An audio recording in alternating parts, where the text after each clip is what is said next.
तर तुमचं नाव सांगा पूर्ण.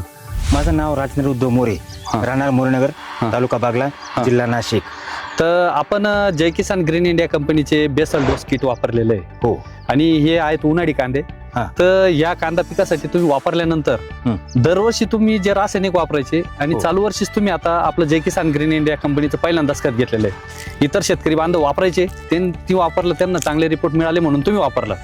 आता तुम्ही वापरल्यानंतर लोकांनी रासायनिक वापरलं आणि तुम्ही बायोलॉजिकल वापरलं, तर याच्यात फरक सांगा. सर तुम्हाला एकच सांगतो, मी इतका आनंदी आणि म्हणजे मी लोकांनी 2-2 स्प्रे करून त्यांचा असा कांदा नाही.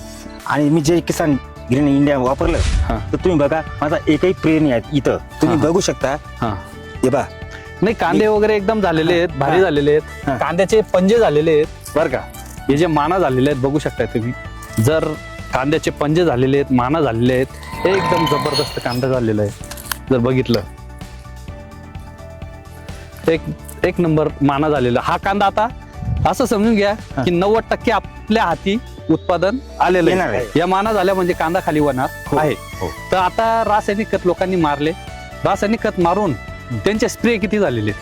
त्यांचे 2 स्प्रे झाले साहेब. म्हणजे मी आता माझ्या बाजूला सांगतो, हा बाजूचा प्लॉट, वरच्या बाजूला सांगतो, पण हा बाजूचाच प्लॉट आहे, बाजूचाच प्लॉट आहे. त्यांचे 2 स्प्रे झाले बरोबर. आणि त्यांनी रासायनिक खाद्य पूर्ण वापरलं, रासायनिक वापर. हो, आपण तुमचं जय किसान ॲग्रीमेंट ग्रीन इंडियाचं वापरला आणि मी थोडा युरिया वापरला. म्हणजे वरून तुम्ही फक्त थोडा पातळ युरिया वापरला, याला फक्त 10 किलो 10 किलो म्हणजे एका कुंडीला.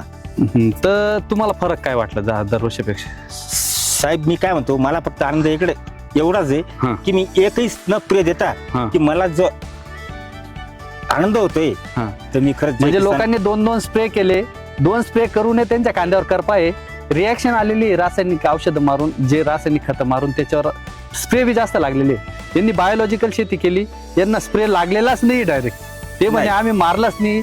मी सटाणा तालुक्यामध्ये बऱ्याच आता शेतकरी बांधवांचे व्हिडिओ बनवले, ज्यांनी आपले खतं वापरलेत ते म्हणे आम्ही स्प्रेच घेतला नाही साहेब म्हणे बरं का. त्यांनी फक्त पातळ थोडंफार 1-2 गुणी रासायनिक सेकंड डोसला टाकलेले आहेत बरं का. पण रासायनिक खतं ज्यांनी तळामध्ये टाकले आणि त्यांनी जे औषधं मारले 2-2, 3-3 हात, ते एवढे महागडे औषधं मारून सुद्धा कांद्यावर करपा आहे. जे औषधं मारल्यावर बी करपा येतोय.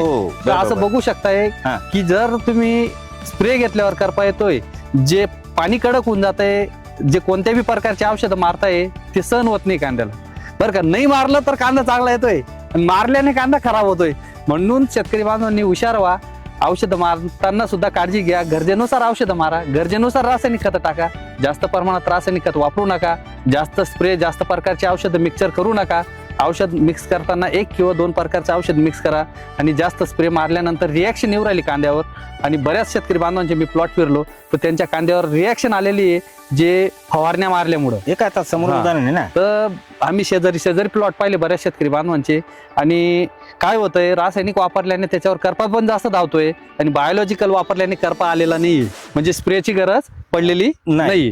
हे ज्वलंत उदाहरण आहे समोर, जिवंत उदाहरण. म्हणजे आपण बऱ्याच शेतकरी बांधवांची व्हिडिओ. राजेंद्र उद्धव मोरे, तुम्ही आता माझ्या शेतात आले, तुम्ही बघू शकता मी एकही स्प्रे न करता की माझा कांदा बघा, मी कुठलंही तुमचं हे करणार नाही समर्थन. बरोबर. पण रिपोर्ट मिळला म्हणून बोलताय बरं का, काय असं खोटं काढ आहे का? नाही. म्हणून मी सांगतो की मला जे तुम्ही जे रिझल्ट दिला, तुमचं जे मी जय किसान ॲग्रोमेंट वापरलं, तर त्याचा मी तुमचा आभारी आहे. मी खरोखर बघा, मी खोटं बोलत. तुम्ही समाधानी झाले? समाधानी. इतर शेतकरी बांधून घ्यायला पाहिजे का नको? घेतील ना, आता एवढं वर्ष जाऊ दे आता. नाही बाकीचे घेताय, तुमचं काय म्हणणं बसतं, त्यांनी घ्यायला पाहिजे का नको घ्यायला पाहिजे? घेतीलच ते बघतील. आता शेजारीच माझे भाऊ आहेत, ते म्हणतील की यांनी काय. बघू शकताय शेतकरी बंधूंनो, असेच नवनवीन व्हिडिओ बघण्यासाठी Jai Kisan green India YouTube channel subscribe करा आणि असे प्रगतशील शेतकरी बांधवांचे व्हिडिओ बघा. आणि तुम्ही सुद्धा बायोलॉजिकल शेती, सेंद्रिय शेती करा, जेणेकरून तुमचं औषधाचा खर्च वाचेल, खताचा खर्च वाचेल. धन्यवाद शेतकरी बंधू. ओके.